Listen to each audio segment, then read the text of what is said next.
Baada ya kuzungumza kuhusu kutafuta furaha kwenye vitu vya dunia, sasa tunaingia kwenye kitu kingine kinachowatesa watu. Kitu gani kinatesa watu? Wasiwasi wa kesho. Pesa haitoshi, unaogopa kesho. Kazi haipo, unaogopa kesho. Mipango haijaenda vizuri na unaogopa kesho. Unaanza kujiuliza, kesho itakuwaje? Kesho itakuwaje? Hiyo ndo maswali kila mara unajiuliza. Shalom. Asalamu alaykum warahmatullahi wabarakatuh. Bwana Yesu asifiwe. Ndugu wenzangu wapendwa, tena nimerudi kwa mara nyingine. Mimi ni afya tele kabisa. Kwa hili napiga ka video moja ama mbili. Leo niko kwa mtindo hile kabisa. Leo nimekuja na ujumbe fulani, na hiyo ujumbe ni mtiririko ya neno tunapeana kila siku ya kujikumbusha dunia imefika wapi, utaitembeaje.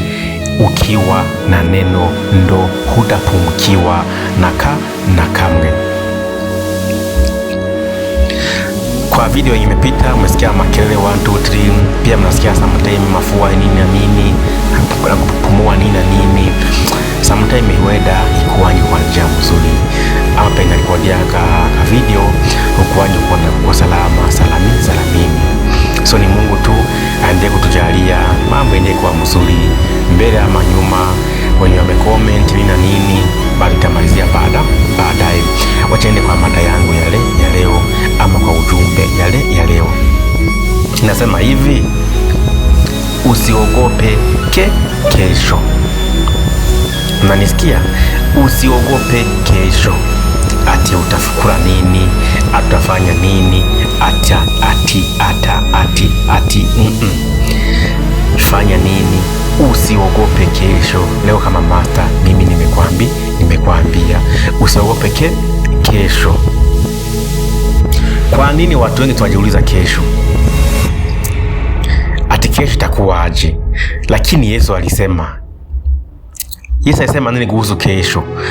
Twende kama kwa maandiko. Maandiko ndo kiti imesema ukweli na kila wakati iko hapo, lakini dunia imetufunza vitu tofauti, imetufunza maadili tofauti kupitia na malengo ya kila mwongoza dunia. Kuliendaje tukajikuta kila wakati tunajuta kuhusu kesho? Na maombi nasema, Baba uliye mbinguni, dupe chakula ya leo.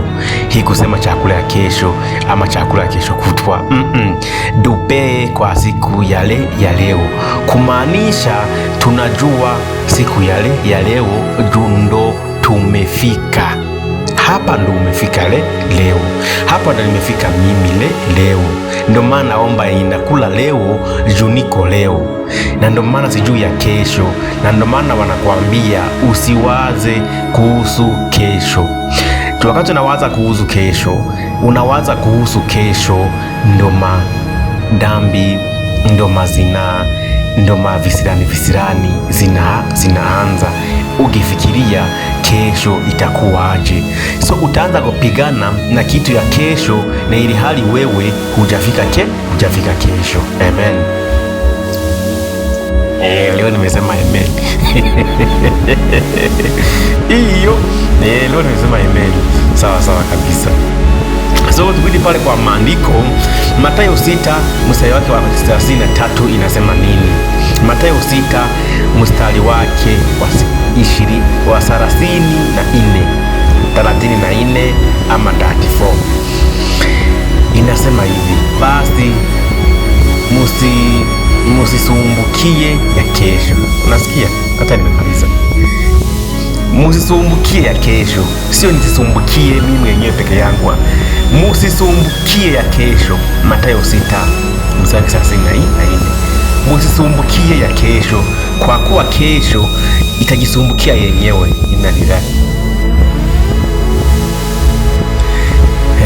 Umeelewa hapo? Usijisumbukia kesho, kwa sababu kesho itajisumbukia yenyewe. Usisumbuke na kesho, kwa sababu kesho itajisumbua yenyewe. Kesho kishafika, utapata chenye utahitaji hiyo kesho. Ndio maana yake. Lakini sisi tumeenda njia zingine. Kesho watoto watakula nini? Kesho shule kutaendaje? Kesho kutaendaje? Yenyewe ikifika kesho, unapata watoto wameenda shule. Si kwa uwezo tulipanga kesho, hapana. Ni ndio Mungu alipanga kesho yako itakuwa hivyo. So uende juu, chini, katikati, kulia, kushoto, kesho yako utaibadilisha. Ndio maana wanakuambia omba chakula ya leo ndio uweze kubarikiwa, ndio unajisumbua na kila kitu. Nikimalizia, ulimwengu umetufundisha kuiogopa kesho. Ulimwengu hiyo imetufundisha kuiogopa kesho. Lakini Yesu atufundisha kuamini Mungu. Tuko hapo sawa? Ulimwengu inatufundisha kuogopa kesho, lakini Yesu alifundisha nini? Alifundisha kuamini Mungu. Labda leo umekaa ukifikiria kesho itakuwaje, pesa itapatikana, kazi itapatikana, familia itakuwaje, mipango yangu itatimia.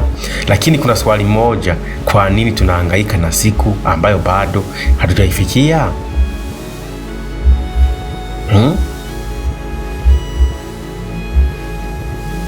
Nasikia?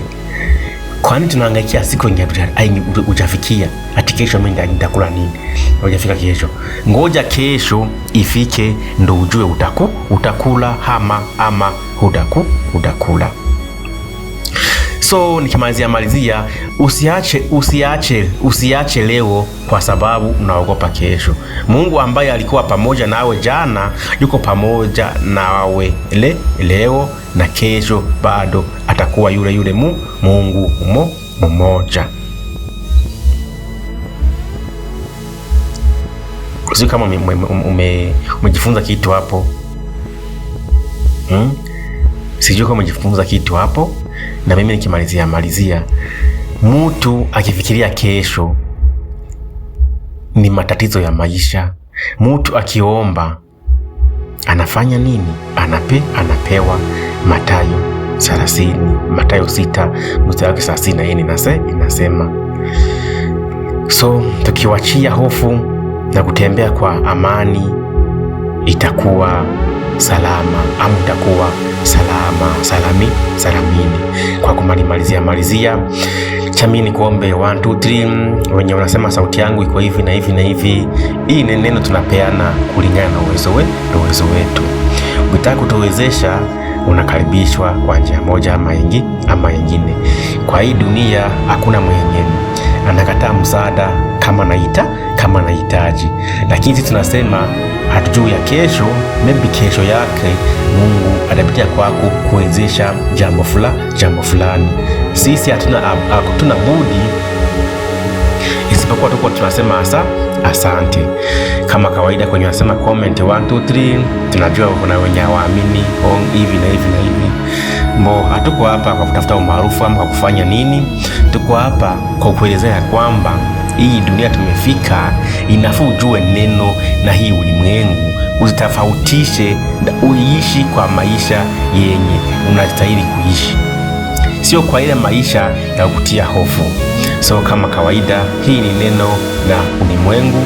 Kama hujafanya subscribe na kuomba subscribe, chukua dakika moja ama mbili, utapungikiwa hata kitu kimoja tu. Mbili zako usubscribe, ikiwezekana uweke like hapo, na ukisha inakuwa mzuri zaidi.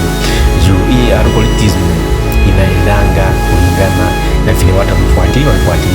Inafaa tupeleke hii neno na ulimwengu, watu waelewe haswa ni nini inafaa tuishi kwa dunia ya maisha. Wengi tumetafuta, wengi tumekosa. tumekosa, wengi tumetafuta, wengi tumepata, lakini ujipata wenye wamepata ndo wachache kuliko wenye wamekosa. Na watakwambia siri ni nini.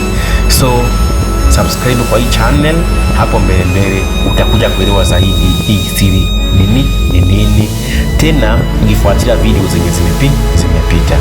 Mimi ni wako The Master. Chao chao.